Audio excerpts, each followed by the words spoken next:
Welcome aboard to podcast 39 in the series of the Voyage to back Yonder. This will be the fourth episode that we're stepping through the Judge Your Neighbor worksheet that was created by a great teacher, Byron Katie. And she offers all the basic materials for free at our website, thework.com. And a link should be in the description of this podcast. I'm sharing this process because it changed my life. It helped free me from my life as a victim and allowed me to take back the power over my life. So what does one do when they find the keys to the prison cell? Well, they usually share it. So here is a key to release you from a life where you feel trapped when you're ready to move on to a new experience. I knew it took me time to be ready to open the cell door and step out into the unknown. You know, the timing is always perfect. There's never any pressure. We come here to experience, and we're experiencing every second, no matter what we're experiencing. So we're meeting our goal. Boom. Byron Katie has a pretty awesome approach to questioning life. When do we know that it's time to make a new decision about our lives? When we make a new decision about our lives. Makes sense, right? Okay, so let's move on to question number 4 on the worksheet. If this is your first time joining the podcast and want to start from the beginning of reviewing this worksheet, we started this in podcast number 36. We're stepping through each of the questions on a worksheet around a situation I had at work that I was having frustration with. This person that I'm calling Jack interrupted a conversation on our team where we were excited and celebrating to mention that he heard thunder and hoped it wasn't going to bring hail to destroy his plants. So I mentioned previously, we can apply the 4 question step with asking if it's true. Number 2, if I can absolutely know it's true. Number 3, how do I feel and act when I believe the thought that it's true? And number 4, how do I feel and act when I can set that belief aside for a moment? This 4 question step can allow us to see that it isn't the situation that's causing stress, but the belief around the situation. It makes sense to me because when I believe the thought, I'm stressed. When I set this thought aside, I'm at peace. But don't just believe me. Do what I did. Test it out yourself. So for this podcast, I'm going to focus on the turnaround step because they're powerful and very helpful for me. Okay, so you're caught up. We're on to number 4. In order for me to be happy in this situation, what do I need him or her to think, say, feel, or do? So my answer to that question was, in this situation, Jack should keep his negativity to himself. He should build up the team instead of bringing it down. Now, my favorite turnaround is placing me in the leading role in the situation because it can bring truth and release swiftly. So in this situation, Jack mentioning possible future destruction within our team celebration, the turnaround is, I should keep my negativity to myself. Yes, my judgment of Jack's actions, trying to control him to make him act, behave, and believe the way I think he should, brings negativity.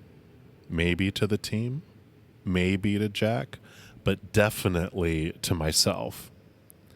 When I'm judging and fearing, negativity is flowing through my brain.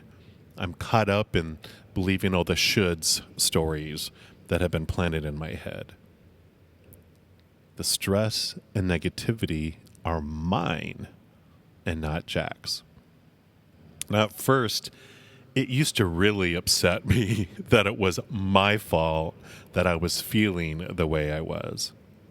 But now when I realize there's no fault in unconditional love, it became a welcome awareness. Because if I believe that the outside world controls who I am, how I feel, and what my future holds, then I feel out of control. When I realize that I get to decide who I am, how I feel, and what the future means about me, then I'm no longer a victim to anything. Anything. No matter what happens in the outside world, outside of my heart and soul, I get to decide what it means. Sit in that for a moment. Feel that power. Feel the creator of all things behind you, backing you up with unconditional love for you, smiling, hand on your shoulder, showing support. You know, when the king and queen of a kingdom love you unconditionally and support you, what other opinion really matters? Now, other turnarounds around this kind of situation we've talked about before in previous episodes are, Jack shouldn't keep negativity to himself, and I shouldn't keep negativity to myself. Also, Jack or I shouldn't build up the team. All these situations, when you put those shouldn'ts in there and kind of reverse it, you realize that those are the things that cause the friction and disappointment we all want to have, because that eventually wakes us up and turns us back inward to where we find the unconditional love we're looking for. For the second part of the answer about building up the team instead of bringing it down, the turnaround for placing me into that role becomes I should build up the team instead of bringing it down. A truth that comes through that for me is that, I've found the only thing that I can do to help other people on their journey is to either continue to play the role as judge and possibly agitate their fears, or give them unconditional love.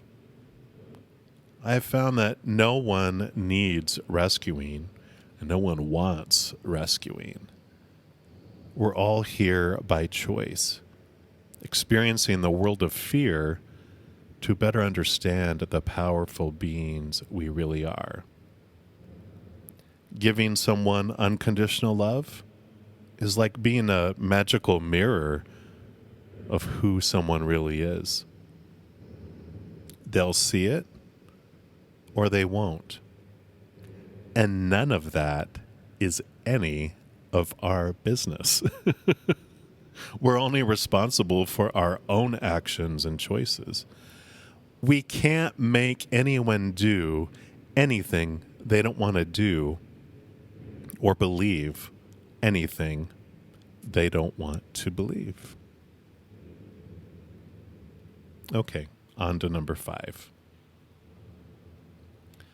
What do I think of him or her in this situation? Make a list. It's okay to be petty and judgmental. I love it that it has that on the worksheet. So in this situation, Jack is selfish and thinks only of himself instead of the impact to the team. Jack makes the situation about him and seeks attention. Jack is a victim. Oh my God, Jack. Okay, so let's apply my favorite turnaround and look into the mirror that Jack is graciously giving me. So in this situation, I'm being selfish and only thinking of myself instead of the impact to the team. I'm making the situation about me and seeking attention. I'm being a victim. Oh my, how true this rings in my heart.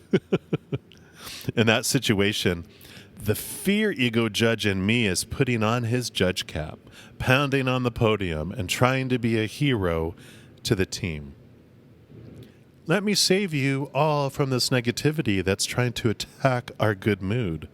I am going to save the day and point out the negativity so they will stop doing that to you and make it hard for you to choose to be happy.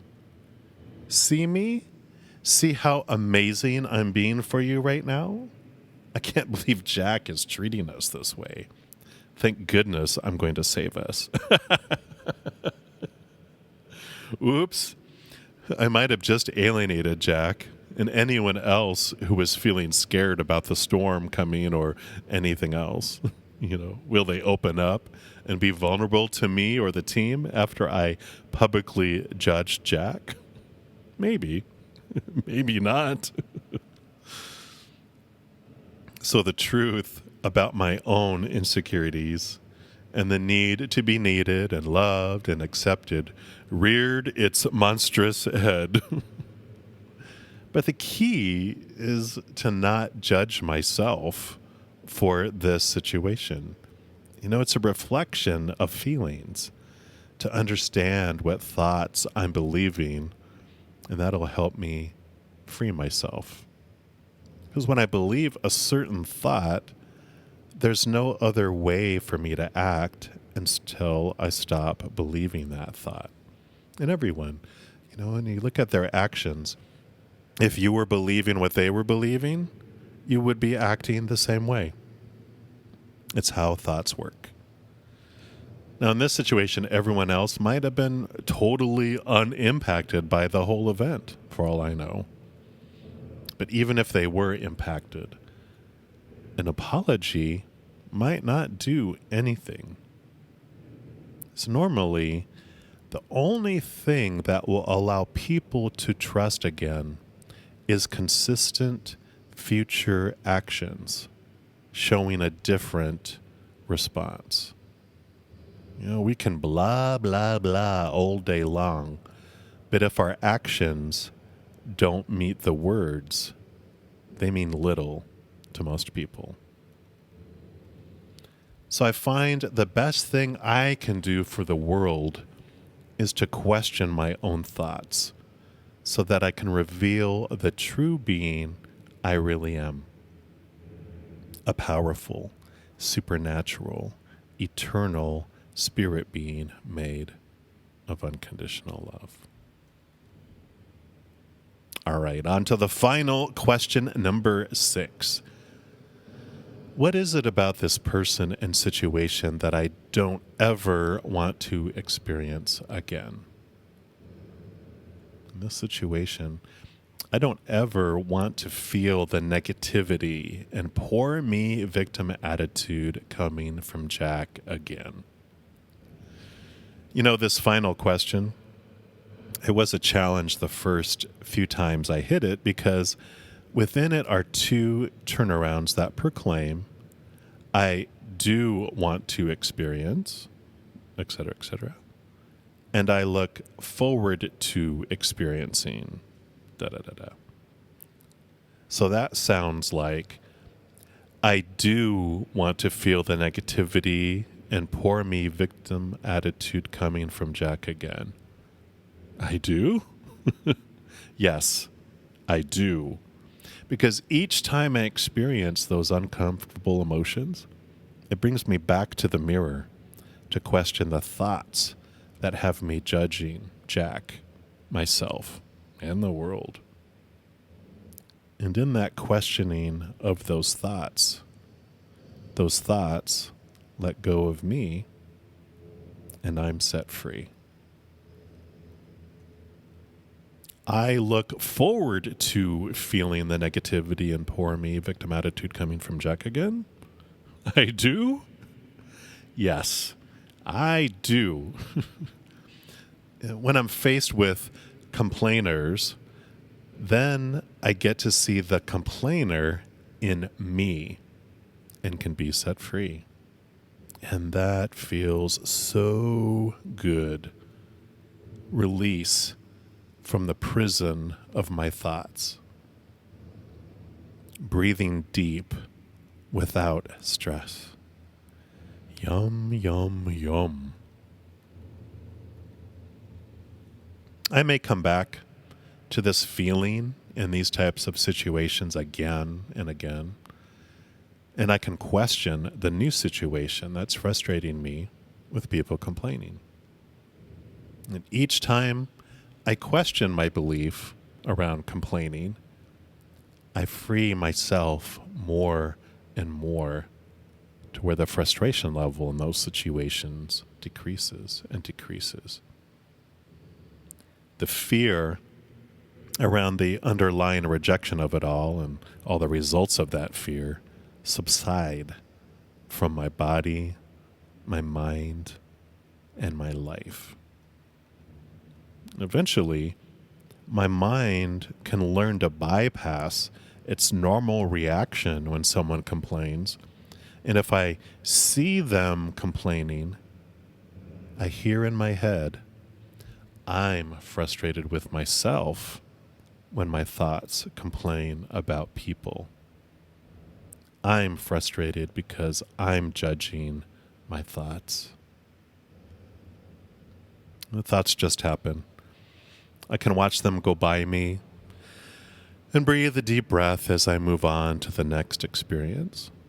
Or I can grab a hold of that experience once again and free myself a little bit more. There's no wrong choice. I'll learn and I'll grow. I'll experience. And that's what I've come here to do. Experience. Till next episode, think about one stressful situation in your life that you'd like to not stress you out anymore. Put it down on this worksheet and see how it might free you from its grip. And if you're not feeling it right now, no worries at all. Maybe peruse some videos that are available at thework.com and on YouTube. It's quite amazing to watch as someone moves from tears to laughter and to freedom. Enjoy your voyage, Captain. I love you.